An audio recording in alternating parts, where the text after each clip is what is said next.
Good morning and welcome to webinar 4 in the JA series of webinars, and today we're going to talk about cost and financial gain. So presenting today will be myself, David Kennedy, and my colleague Catherine Woollett. So today what we want to cover at a high level are the following points. So when you look at comparing your on-premise cost to cloud costs, how much are you actually spending by not deploying to the cloud? What are the longer-term aims of your business moving forward? Are there any productivity level issues that need to be addressed between having stuff on-prem or hosted in the cloud? And then finally, agile and remote working, and how is that going to work in a cloud-based environment as opposed to an on-premise environment? So how much are you actually spending? So with this kind of CapEx versus OpEx model, it is always difficult to get a handle on costs. So from a CapEx point of view, there's a number of things that you have to purchase in order to get up and running. These include hardware, software licenses, and a number of other things as well. Some of these things are difficult to forecast in terms of a cost spend. So yes, you might be an organization of 25 or 30 people, or even up to 50 people. So in an organization typically of 50 people, you are going to have some IT resources on site, and those IT resources might be very good at fixing drivers on machines or fixing printers, etc., etc. But when it comes to applying patches for operating systems, are you purely using Windows? Are you using Linux? Do you have Apache web servers deployed in-house? So typically what you might find is that an IT generalist that you have for looking after the PCs in your organization might not have the relevant skill sets to be able to apply upgrades, fixes and patches. And even again with upgrades, some organizations deploy patches immediately when Microsoft release them. Some prefer to do them in a test environment first of all. And are you skilled up to be able to do that? And so by moving to the cloud is that you're not just moving your data or your service to the cloud, you're also getting the benefit of service and support from your cloud provider. And that cloud provider will obviously have experience of being able to manage his OS, patches, upgrades, and a number of other things as well. So the real costs on-premise versus cloud is that the cloud prices, whereas they might look high when you initially get a quotation in, is their fixed prices moving forward. So instead of paying an on-site IT person and you paying their salary and their contributions for insurance, etc., is that you can budget, you can forecast for that cost. So when you look at the cloud pricing, yes, it might be a little bit higher. But from a cloud pricing point of view, is you're not just having one IT support person, you're having a range of IT support people that can address a number of the issues that we've outlined here in ongoing costs. Patches, fixes, upgrades to OS. If you're in an industry which is security conscious, one of the things that you're going to have to do, you might have to organize external pen testing to make sure that your systems are secure. In a hosted environment, that would all be done and managed by your cloud provider. So it's very, very difficult to get a direct comparison from on-premise costs versus cloud costs. But as I said before, the cloud, everything is a fixed price and it's done. And it's not just one or two IT people in your business. You're getting a skill set in that, in that cloud organization to be able to manage stuff moving forward. So long term, the other things that you have to consider. Risk assessment, and this is something I covered a moment ago. So as an organization, I think that most of us can probably agree that somewhere in our internal servers, be it in files, we do have data that might contain an individual's private data, their credit card data, their health records, depending on what industry we're in. So, and as organizations grow, it's very easy to be able to maintain control as to where various documents are. We know what the file formats are. We know where all our data is stored. As the organization grows, it's more difficult to maintain a track of where that data is. So you might have an email that contains a customer proposal. And by the time that proposal gets shared among multiple internal people, you've got different versions on your servers. It's stored in people's inboxes in their send logs. So from a risk assessment point of view, how can you manage that? So even now in the UK, you have the Data Protection Act.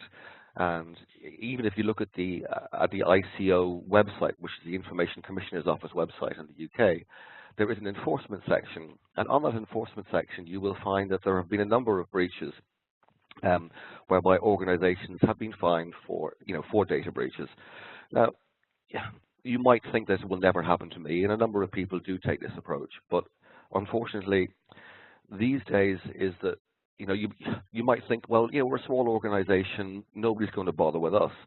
But I think that recently we've seen a number of email spoofing exercises, ransomware exercises, and these are even going down to primary schools. So if a primary school is an easy target, then your business where you might have more valuable corporate information, IP, then yes, you definitely are at risk. So you need to be able to prove, from a risk assessment point of view, in the event of a data breach, and that the ICO do come and talk to you, is you need to be able to prove that you have deployed a best practice approach to securing the information that you're storing internally. And so right now, yes, the fines for the Data Protection Office are quite substantial, up to £500,000. Is the pending EU GDPR regulations that are due to come out in May 2018 go one layer higher than the current regulations. So the EU regulations are, I think it's up to 20% of your global turnover, or fines of up to £20 million. So it's getting a little more, a little more substantial. But the regulations really are the same. And there's a couple of principles that you really need to be aware of.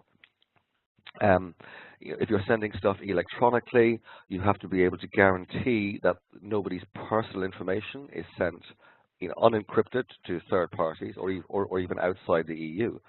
And this doesn't really matter, because we can say, well, here in the UK, it's our regulations.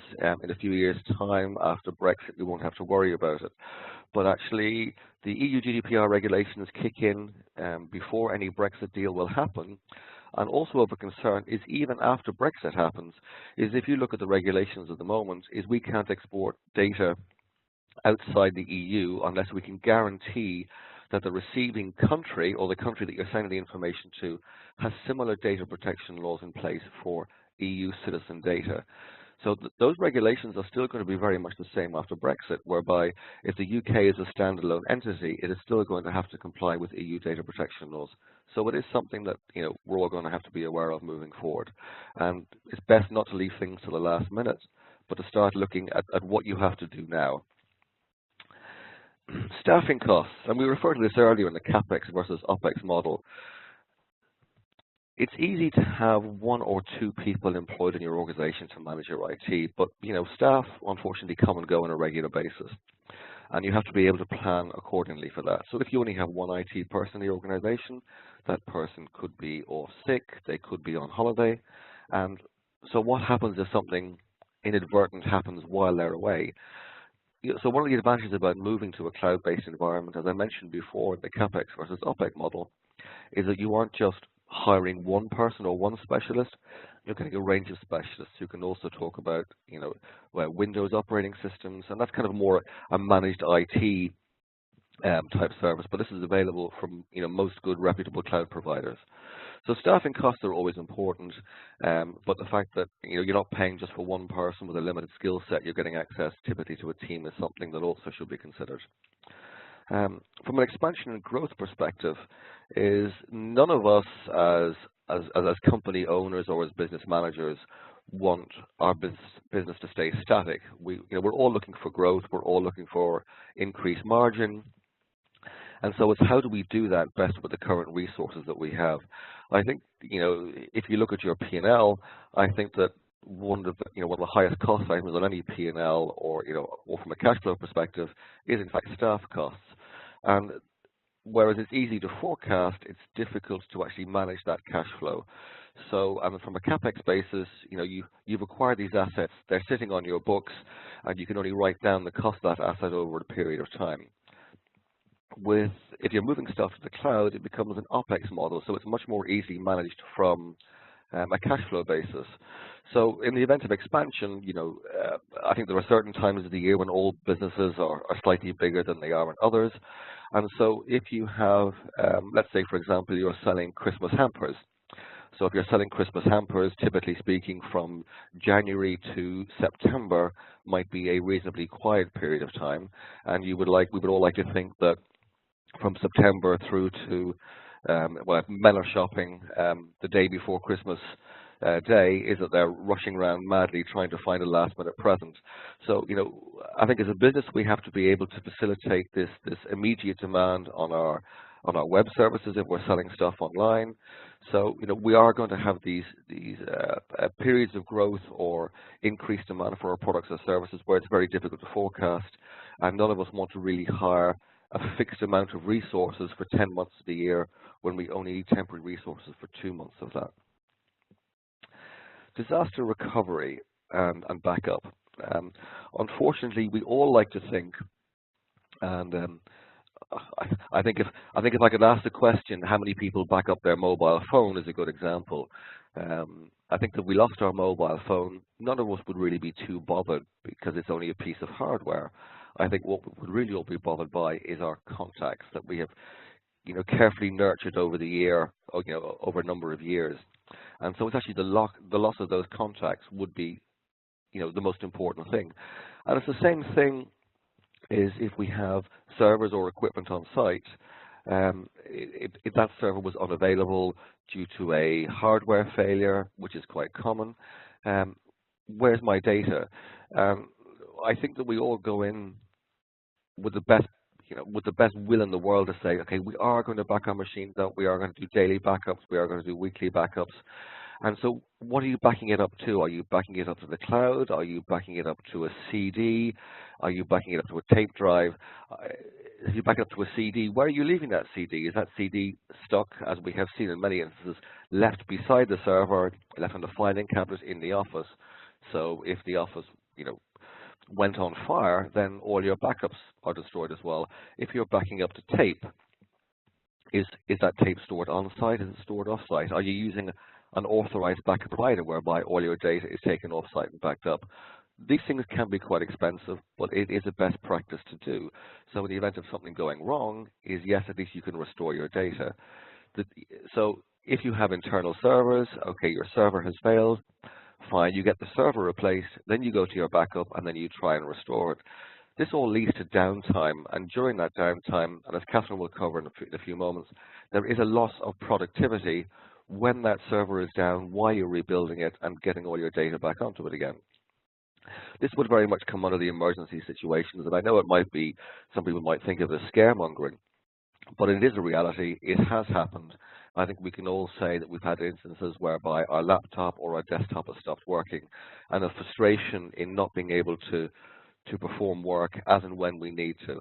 So if you're an organization of 20 people, it becomes a little more serious because then you have 20 people unable to work for that period of time, and sometimes it might take, yes, you can order a new server, it might be next business day delivery, you might have to wait for an on-site engineer to come and fix a hard disk, and then by the time you restore your data, you've got downtime for 20 people. So even if your server is only offline for 4 hours, that's 4 hours of 20 people's time wasted. So all of a sudden, the cost implications become a little more serious. So what I'm going to do now is hand over to my my colleague Catherine, and she will go through the next few slides. Okay, great. So the words on the slide say it all, really. If your system or your server goes down, you are not able to work effectively. Your customers will not be able to place orders, and therefore you will not be making money during this period, which is basically every business's, apart from non-profits, every business's outcome. But worse than all of that is that you have permanently damaged your reputation, even if it's only a few hours that the system's down.